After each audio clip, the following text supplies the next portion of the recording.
Good morning. It's Saturday, February 11, a little bit after 11:30 in the morning, and I wanted to give everybody a more complete video about what happened that led me to check into a homeless shelter in Brooklyn.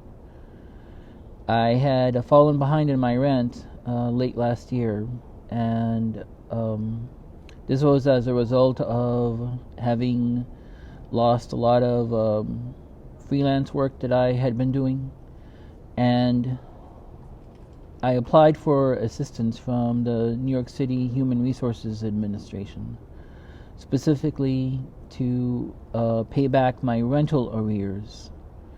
So I filed an application for what's called cash assistance. It's this omnibus category that includes SNAP, rental assistance, and cash assistance. This was either on October 24 or October 27, somewhere around there. And I didn't owe that much in back rent at the time, but it kept building. And it took a long time for HRA to approve my application. And when they did, all they approved was SNAP assistance and a small monthly stipend that's called cash assistance. In the very beginning, they offered to pay some form of rental assistance that would amount to about $180, $190 a month, which wasn't so bad because at the time my rent was only $685. I was renting a room from a family in Queens, and that much would have helped me a lot. But what I was really interested in was the one-shot deal, or the grant that would help pay for my rental arrears. And that never came. And the family I was renting from became they became more than frustrated. They became angry, and I would argue violent, because the husband and the family began making threats against me. All they cared about was getting their money, and I told them that I had applied for HRA assistance. They didn't care, or they didn't appreciate that it was an application process and that there was a process that was involved. And after I filed for assistance from HRA, I began to wonder, why is it taking so long? And I looked online, and like a lot of people, we take for granted that the government operates in a way that actually helps people. And as smart as I am about that situation and that fallacy, I fell into the trap that, well, I filed for assistance with HRA. The government would eventually approve my application, and I would save my apartment in time. But that turned out not to be the case.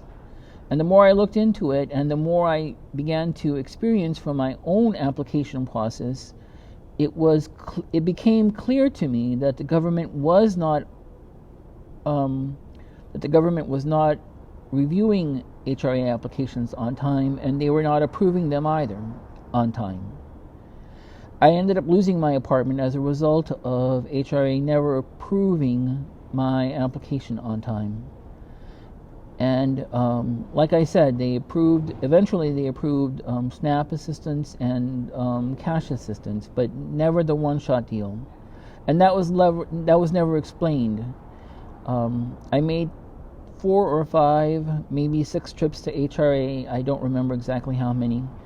And their story was always, your application is still being approved.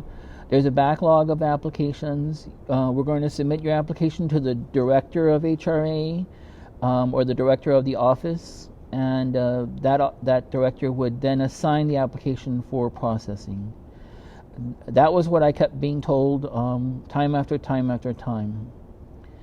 And from what I gather from the news reports that have been published about what's happening at HRA, is that Mayor Eric Adams has tolerated and or created, most likely created, obstacles to the timely review and approval of applications for assistance which I believe are deliberate in order for the government not to pay assistance.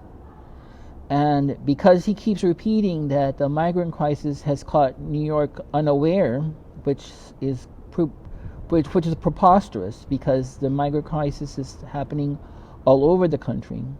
And New York City, for some reason or another, for the last several years, has been the epicenter of every crisis that America faces.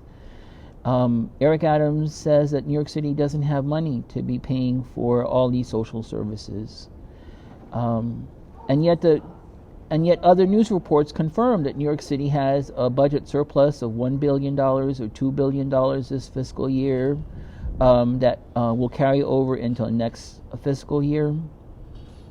So the money is there to pay for HRA assistance, but the mayor is choosing not to pay.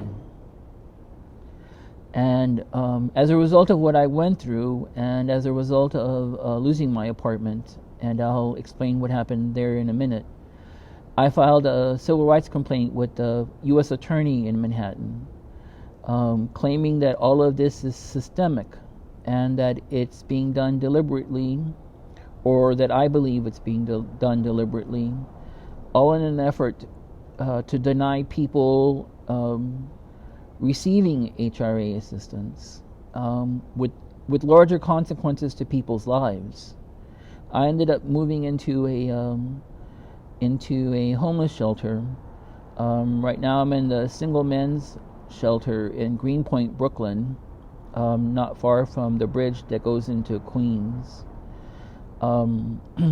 After I put my things into storage, because my landlord had been threatening me, they threatened to throw me out on Christmas Eve, which they didn't. My landlord threatened to take off the door to my bedroom and to the bathroom I used, which he did.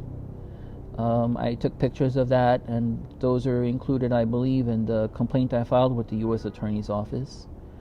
Then the landlord began threatening that things would begin disappearing from my room. And one day I came home and the bed was gone. So the last thing I wanted to see happen was to have my things thrown out into the street or just disappear. So I preemptively put my things into storage and got out of there. And someone I know had counseled me about going to housing court to stop all the harassment and abuse that I was receiving from my landlord. But going to housing court would not prevent me from having to pay my rental arrears. And if I did go to housing court, it would need to have been done with a plan that HRA would eventually pay my rental arrears, and my landlords would accept it. And that was the big question. Would HRA approve would they approve the payment of my rental arrears in order for me to be able to stay in my apartment? And from everything I had gathered, that was not going to happen. And it never did happen. And but I'm not the only one. From all the times that I went to HRA to find out the status of my application, you go sit in a large waiting room, and there's no more social distancing, so they pack you in like sardines, and you can't help but overhear people become very emotional about the really dire circumstances that they're going through, that pushed them to go seek help and file for an application for HRA assistance, like I was in a similar situation, but not as grave. There was one woman who said she was receiving treatment for cancer, and her husband was suffering from seizures, and they were in housing court, and they needed help. And I remember she carried a really big file up to the window to speak to the HRA agent, and she said, I need to keep my housing for myself and for my husband. And I never found out what happened to her, but in all likelihood, her application was never approved, and certainly not on time, if it was ever approved. There was another young man who had a heart condition and said he was in housing court too, and he needed the one-shot deal. The one-shot deal is the HRA program that pays your rental arrears. And I don't know whatever happened to him, but before he left the window, the agent made clear that his application had already been closed and he would need to apply again. There was a young family. They spoke Spanish, and when I was waiting in line to get my number to find out where I stood in the waiting line, he was talking about needing to get the one-shot deal too. I don't know how many of these stories, how many more of these stories are taking place right now, and they're all going to end tragically without people getting the help that they need. There was another young couple also going up there, and they brought their baby. A lot of people brought their babies into the waiting room to go to find out the status of their applications. It's not just single men who need help. There are young families too. And who knows what's going on. The only person who knows is the mayor, because what he's doing here is deliberate. He knows exactly what he's doing. And HRA knows how many people and families are being denied assistance. And certainly they're being denied assistance on time. So that's what happened to me, and how I ended up in a homeless shelter. I'll be filing another video about what that is like, maybe next weekend.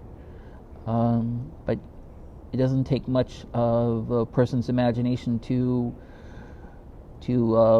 conjure up what kinds of things happen in a shelter. Anyway, that's what's going on with me. I just recovered from getting COVID. I spent about 10 days in a COVID homeless hotel in Long Island City. I was discharged yesterday.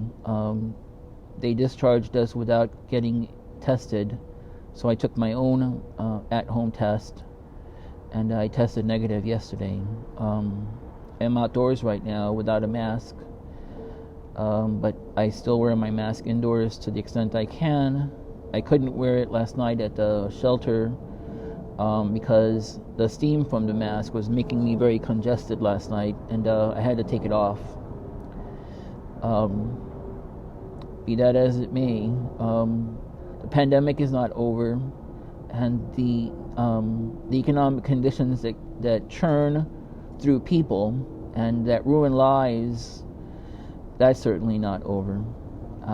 And someone needs to look into how the mayor is mismanaging this city, so much so that it's causing, I believe, civil rights violations. And that was the reason why I went through the trouble of filing a civil rights complaint with the U.S. Attorney's Office. And I certainly didn't have any preconceived notions that I would get any kind of assistance from the U.S. Attorney. But I do believe that systemically they do need to look into what's happening at HRA, and all of this rolls up to the mayor.